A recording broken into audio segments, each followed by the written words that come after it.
মিরেশ্বরের আঞ্চলিক ভাষায় বলা হয় এটাকে দূর। দেখেন এগুলা এগুলা আমরা পায়ে দিয়ে এভাবে হেঁটে হেঁটে হেঁটে হেঁটে হেঁটে এই দূরগুলো করা হয়। কিন্তু বর্তমানে কিন্তু এই দূরগুলো দেখা যায় না, কারণ মানুষ এখন সচরাচর সবাই গাড়ি নিয়ে যাতায়াত করে, কিন্তু আর এরকম জমি দিয়ে হাঁটাচলা করে না।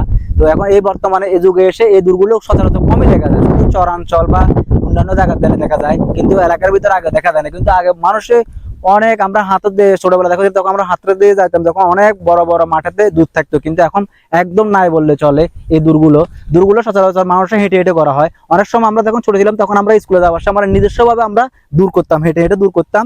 তখন দূর করার পরে পরবর্তীতে যখন মেন সড়কের মতো আসে আমরা এইগুলোর সাথে মিলাইতাম। কিন্তু এখন বর্তমানে যেটা দেখতে পাচ্ছেন এটা কিন্তু আমরা দূর হয়েছে, কিন্তু এটা কিন্তু শহরের ভিতরে হয়েছে, কিন্তু এটা কিন্তু ওই টাকে যখন গাড়ি করে যখন দান নিয়ে এসেছে তখন এই দানের কারণে এটা আস্তে আস্তে দূরে রূপান্তরিত হয়েছে। কিন্তু বর্তমানে কিন্তু এই ধরনের দূরগুলো কিন্তু অরিজিনাল যে মানুষের পায়ের হাঁটার যে দূর যেটা ছিল এখন বর্তমানে এটা নাই বললেই চলে।